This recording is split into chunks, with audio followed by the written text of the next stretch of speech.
Good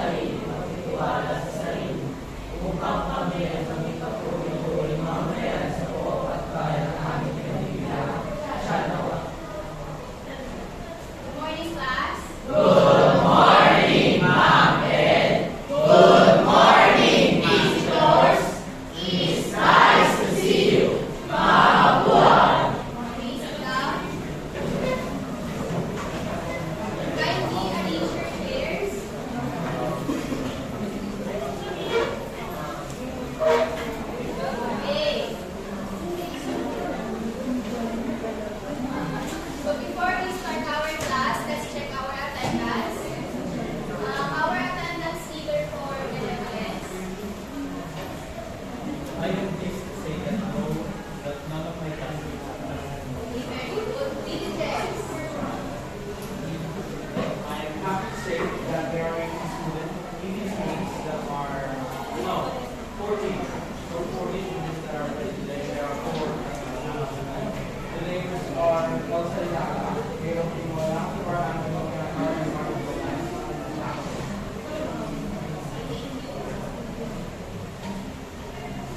Okay.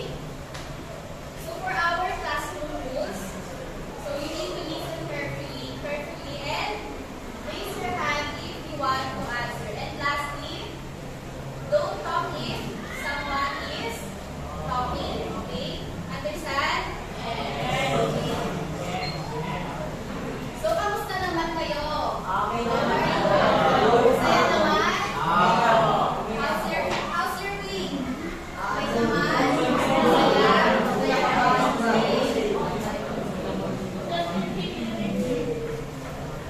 So now, let's have a drill. So this is what we call tumpak gunner. So who's familiar with this kind of game? Tumpak gunner. Familiar ba? Okay, familiar. So, mayroon ka siyang question, and then, if you want to answer, just raise your hand together with your partner. Tapos, magkakalikuran kayo. After pumasahan yung question is, sabay yung sasabihin yung answer. Okay, naiintindihan? Okay. For the first question, who wants to answer? Yes, Bara and Ka. Nasaan na kayo?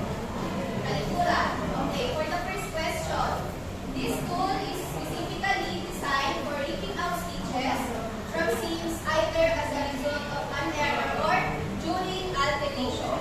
What type of cutting tool is this? 1, 2, 3, go! Seam ripper. Okay, let's see if tama yung sagot nila. Okay, very good. Seam ripper. Next. Who wants to answer for yes, Ligas and Cinco? For your question, this tool is popular in zigzag edge for seam finishes. It is used to finish seams and create decorative edges on many types of fabric. What kind of cutting tool is this? 1, 2, 3, go! Cleaning shears. Okay, let's see.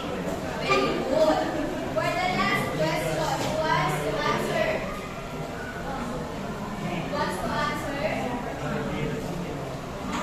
Who wants to answer?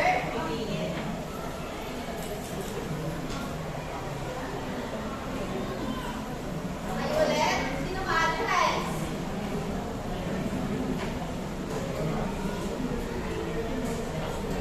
O sige, sila na lang ulit. Sila na lang.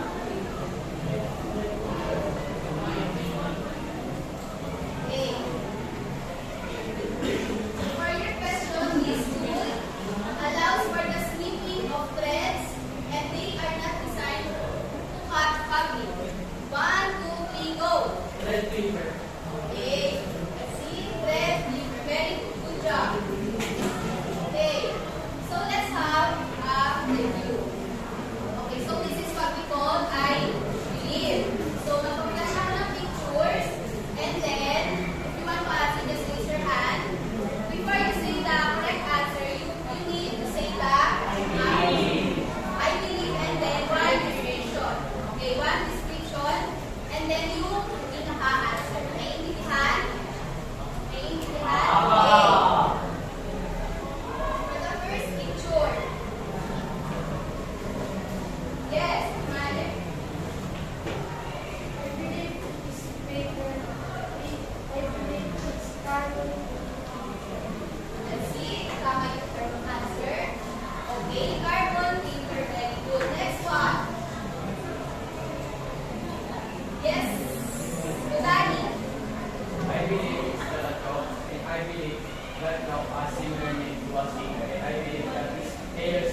short video lang siya about sa magiging topic natin for today. So, make sure na nagbabasa and nakikinig kayo. Okay?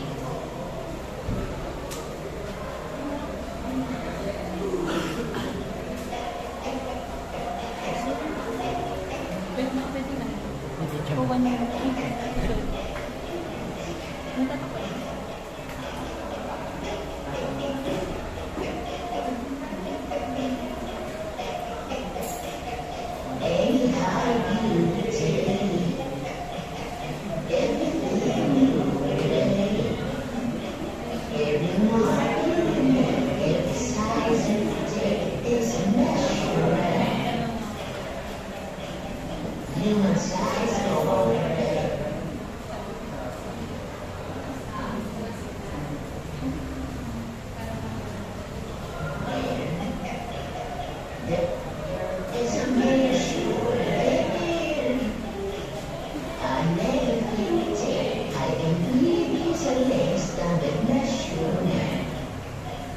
Okay. So, after watching the short video, what have you noticed? Other friends? Yes, Estela.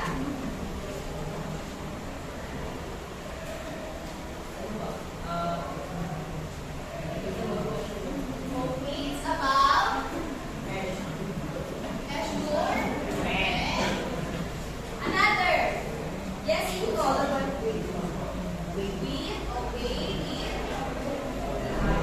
Another. Yes, Carolina. Hi, very good. Another. Yes, Caballero. Leng. Okay. Okay. So now, what do you think? If we have the measurement, we have the length, the width, the height, what do you think is our campo? Yes, campo. Measuring tools. Let's see. Okay, measuring tools. Very good. So before we start our discussion about measuring tools, let's have our objectives for today. So first is we need to identify the different measuring tools. We need to apply the proper use of these measuring tools. And lastly, we need to value the importance of different measuring tools. Okay? Okay, so because it is all about measuring tools, I have a short trivia or fun fact about measuring tools. May nakakalam ba dito kung ano yung first measuring tools natin sa ating country? First has, yes, guess lang, right? Guess. Take measure. Guess lang, guess.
we use tape measure.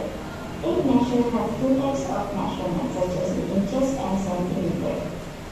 Tape measure can take three kinds of measurements, such as vertical measurements, which is the length from top to bottom, then horizontal measurements, which is the length from right to left. Lastly, the circumferential measurement, wherein we will take tape measure around our body to take the measurement of our neck, bust, waist, and hips. Okay, so, yun yung mga pwede natin measurement. Kunin na measurement using tape measure. Again, we have the horizontal measurement, vertical, and the circumferential measurement. Okay, next. Who wants to fix the... Yes.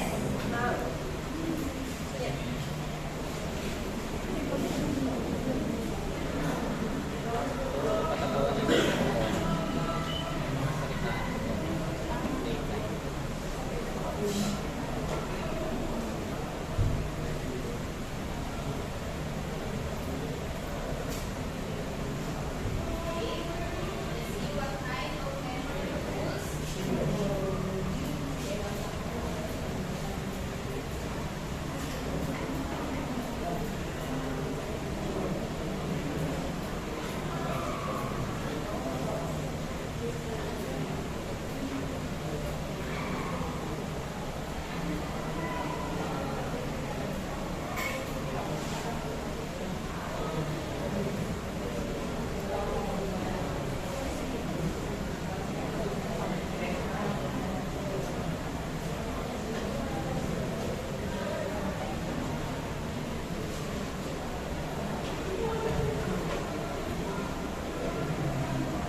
to measure the distance of the buttons.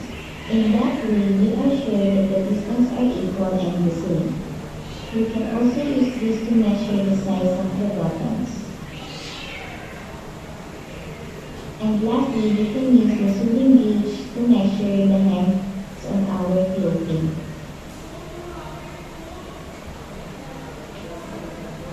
Okay. So, yun yung paggamit natin ng sewing gauge. Again, ginagamit siya sa size ng buttons, sa distance ng buttons, and sa hemlines ng ating mga Okay, next. Who wants to fix yes? Sa ma'am.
Okay, yung tape measure. Mas flexible yung tape measure unlike sa edge square.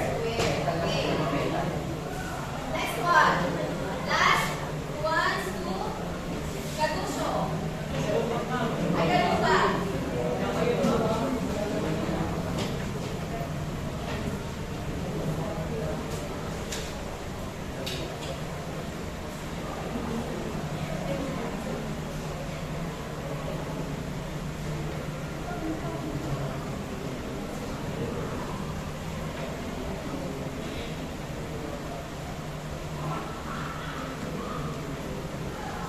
Okay. So, familiar ba sa last measuring tools natin? Familiar? Caballero, familiar ba? Sa last? Familiar. Familiar ba dito? Ano ba ang tawag dito?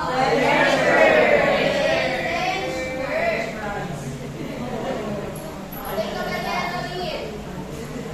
To measurement, it is used to shape the length of the neck holes and armhole of the mother. It is used for measuring and connecting points when ducking the pattern.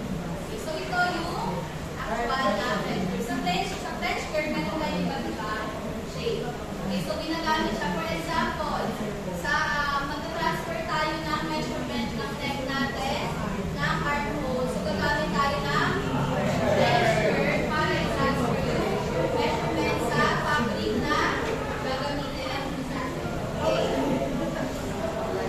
So these are the different measuring tools. Tape measure, ruler, tester, square gauge, X-square, or also called as laser square, and the yard pipe.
is our presentation from the group. We are tasked by using tape measure to get the vertical and horizontal measurement. On the front bodies, arm length, and hip length of your chosen model. We have measured that the horizontal of our model is 21 inches and the vertical of it is measured 40 inches. And into the arm, we have 22 inches. And to leg length, we have 36 inches. And that's all tape. Next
Good morning, everyone.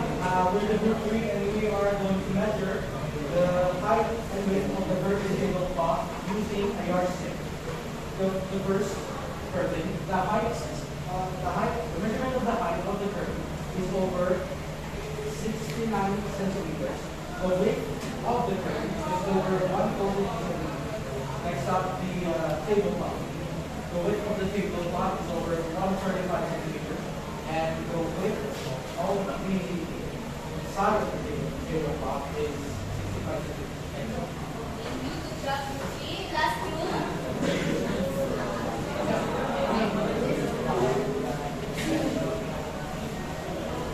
Good afternoon, everyone. This is our presentation of Group 4. Using tape measure.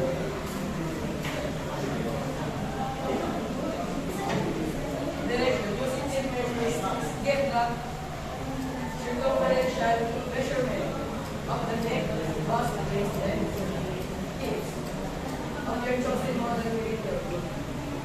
The measure of height is 30 centimeter.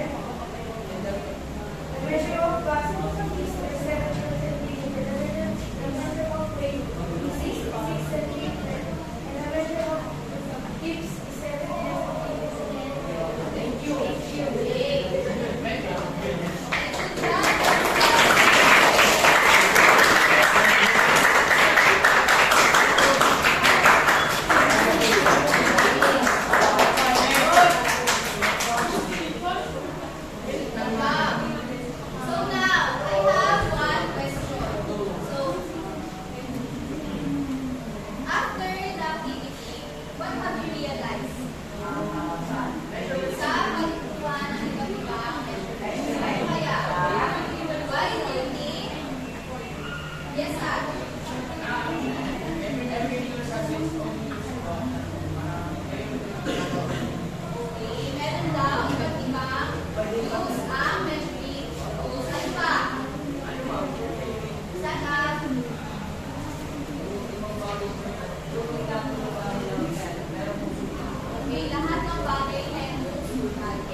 example, gumawa tayo ng damit.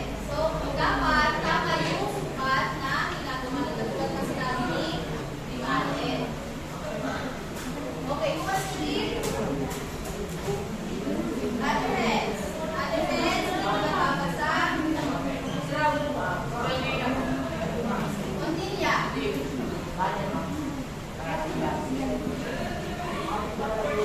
learning how to